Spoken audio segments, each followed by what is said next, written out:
Hello my dear বলো। আজকের ভিডিওতে আমরা ডিসকাস করব super position theorem. Super position theorem কি খুব সিম্পল ভাবে আমরা এক্সপ্লেন করতে চলেছি।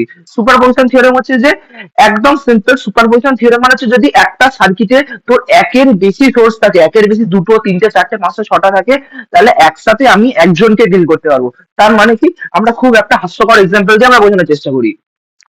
লেটাসে আমার একের আমি আইডিয়াল কেস কনসিডার করছি এবং লেটাসে আমরা ধরে নিচ্ছি আমার একের বেশি ক্লোজ ফ্রেন্ড আছে। একের বেশি আমার খুব ক্লোজ ফ্রেন্ড আছে। আমি কি করব, আমার একের বেশি ধর ক্লোজ ফ্রেন্ড আছে, তাহলে আমি একের বেশি ক্লোজ ফ্রেন্ড কে একসাথে তো ডিল করতে পারি না। একের বেশি ক্লোজ ফ্রেন্ড আছে, তাহলে একের বেশি ক্লোজ ফ্রেন্ড কে তো আমরা একসাথে ডিল করতে পারবো না। তাহলে আমরা কি করব, এক ধর আমার কাছে একের বেশি ক্লোজ ফ্রেন্ড আছে, তাহলে আমাদের একের বেশি ক্লোজ ফ্রেন্ড কে ডিল করতে পারবো না। আমরা একটা ফ্রেন্ড কে রিমুভ করব। যখন একটা ফ্রেন্ড অ্যাক্টিভ থাকবে, অন্য ফ্রেন্ড গুলোকে আমাকে রিমুভ করতে হবে। আমি এট এ টাইম তিনজনের কথা তো শুনতে পারবো না। এও একেও মেসেজ করছি, ওকে মেসেজ করছি, ওকে মেসেজ করছি, দ্যাটস নট পসিবল। আমাকে একটা টাইমে একজনকে মেসেজ করছি, বাকিদের তখন আইডেল মোডে রাখছি, বাকিদের তখন রিমুভ করছি, বাকিদের মেসেজ করছি না, বাকিদের আইডেল মোডে রাখছি। আবার অন্যজনকে যখন মেসেজ করছি, তখন অন্যদেরকে আইডেল মোডে রাখছি। এটা জাস্ট একটা সিনারিও কনসিডার করলাম, এর সাথে আমাকে রিলেট করার কোনো ব্যাপার নেই।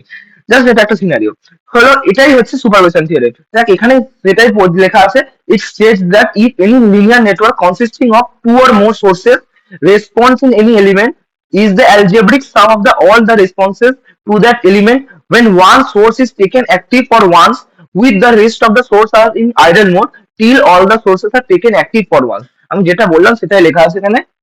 যদি দুইয়ের বেশি, দুই অথবা তার বেশি সোর্স থাকে, তাহলে আমরা একটা সোর্সকে অ্যাক্টিভ যখন ধরবো, তখন রেস্ট অফ দ্য সোর্স থাকবে ইন আইডল মোড। তখন রেস্ট অফ দ্য সোর্স থাকবে ইন আইডল মোড, মানে সেগুলোকে আমরা ব্যবহার করব না, অর্থাৎ রিমুভ করে দেবো। রিমুভ মানে হচ্ছে ভোল্টেজ সোর্স থাকলে শর্ট সার্কিট, কারেন্ট সোর্স থাকলে ওপেন সার্কিট। এখন আবারও বলছি, প্রত্যেকটা ভিডিওতে বলি যে রিমুভ তখনই করতে পারিস যদি সেটা ইন্ডিপেন্ডেন্ট সোর্স হয়। ডিপেন্ডেন্ট সোর্সকে কোনোদিনও রিমুভ করা যায় না। আবার বলা হচ্ছে কতক্ষণ করব, till all the sources are taken active for once. প্রত্যেককে তো একবার সুযোগ দিতে হবে। আমার তিনজন ক্লোজ ফ্রেন্ড থাকলে তিনজনকে তো একবার একবার করে কথা বলার সুযোগ দিতে হবে, না তো মারপিট লেগে যাবে। তাই জন্য যতগুলো সোর্স আছে প্রত্যেককে একবার করে অ্যাক্টিভ করতে হবে। সেটাই লেখা আছে till all the sources are taken active for once. আর এখানটা কি আছে, response in any element is the algebraic sum of the all the responses. এর কথাটা মানে কি, অ্যালজেব্রিক সাম। অ্যালজেব্রিক সাম মানে হচ্ছে, তাহলে আমার রেজাল্টটা কি হবে, রেজাল্টটা হচ্ছে হবে যে এই প্রত্যেকটা সোর্সের জন্য যে রেজাল্টটা পেলাম বা যে রেসপন্সটা পেলাম, প্রত্যেকটা রেসপন্সের অ্যালজেব্রিক সামটাই হবে, মানে প্রত্যেকটা রেসপন্সকে যা যোগ করে দেবো, যেটা হবে সেটাই হবে আমার ফাইনাল রেজাল্ট। আশা করছি বুঝতে পেরেছি সুপারপজিশন থিওরেম। দেখ এখানে ধর আমার একটা সার্কিট আছে, এই সার্কিটটাতে আমরা সুপারপজিশন থিওরেম দিয়ে এই আর থ্রির মধ্যে দিয়ে কারেন্টটা বার করতে বলেছে। বলেছে find current in R three by superposition theorem. তাহলে কি করবো, দেখ এখানে দেখ একের বেশি সোর্স আছে, একবার ভি ওয়ান আছে, একবার ভি টু আছে। তাহলে একবার ভি ওয়ান কে অ্যাক্টিভ ধরবো, একবার ভি টু কে অ্যাক্টিভ ধরবো, অ্যাজ সিম্পল অ্যাজ দ্যাট। একবার ভি ওয়ান কে অ্যাক্টিভ ধরবো, একবার ভি টু কে অ্যাক্টিভ ধরবো। তখন ভি ওয়ান কে অ্যাক্টিভ ধরবো, তখন ভি টু কে আইডেল করে দেবো। তখন ভি ওয়ান কে অ্যাক্টিভ ধরবো, তখন ভি টু কে আইডেল করে দেবো। সেটাই লেখা আছে V one active, V two idle. তাহলে ভি টু যদি আইডেল হয়, তাহলে ভি টু আইডেল মানে কি, বেসিক্যালি খুব সহজে বুঝতে পারছি, আইডেল মানে হচ্ছে শর্ট সার্কিট। ভোল্টেজ সোর্স মানে শর্ট সার্কিট, তো জানিস। তাই ভোল্টেজ সোর্স শর্ট সার্কিট করা হয়েছে, তাহলে সার্কিটটা কিরকম দেখতে গেছে, এরকম দেখতে গেছে না। তাহলে এখানে দেখতে পাচ্ছিস যে এই আর থ্রি আর আর টু টা কি, আর থ্রি আর আর টু টা কি, প্যারালালে চলে গেছে। আশা করছি খুব সিম্পল ভাবে বুঝতে পারছিস। তাহলে সার্কিটটা এরকম খানিকটা দেখতে হয়ে গেছে। তাহলে আমাকে ফাইন্ড করতে হবে কি, এই আই আর থ্রি, এই আই ড্যাশ আর থ্রি যেটা যদি বলি, এই আর থ্রির মধ্যে দিয়ে যে কারেন্টটা যাচ্ছে সেটা আমাকে ফাইন্ড করতে হবে। সেটা আমরা যেভাবে ইচ্ছা করতে পারি, কেভিএল লাগাতে পারি, কারেন্ট ডিভিশন রুল ইউজ করতে পারি, যেভাবে ইচ্ছা করতে পারি। সেটা আমরা অঙ্ক যখন করবো আরো পরিষ্কার ভাবে শিখে যাবো। এটা হচ্ছে আমাদের স্টেপসটা। সেকেন্ড স্টেপ কি হবে, সেকেন্ড স্টেপ হচ্ছে যে আমরা ভি টু কে অ্যাক্টিভ ধরবো।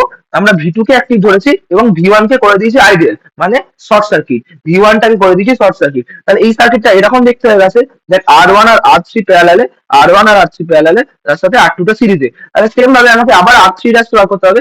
এটাকে আমরা নাম দিচ্ছি I R three double dash. তাহলে এটা হচ্ছে সেকেন্ড রেসপন্সটা, সেকেন্ড সোর্সের জন্য সেকেন্ড রেসপন্সটা।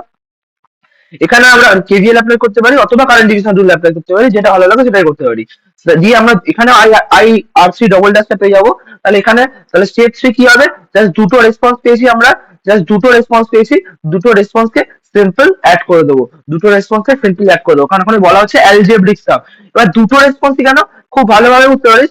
দুটো রেসপন্সই কারণ আর দুটো সোর্স আছে, তাই দুটো সোর্স থাকলে দুটো রেসপন্স, মানে দুটো ইন্ডিপেন্ডেন্ট সোর্স থাকবে দুটো রেসপন্স, তিনটে ইন্ডিপেন্ডেন্ট সোর্স থাকবে তিনটে রেসপন্স, 10টা ইন্ডিপেন্ডেন্ট সোর্স থাকবে 10টা রেসপন্স।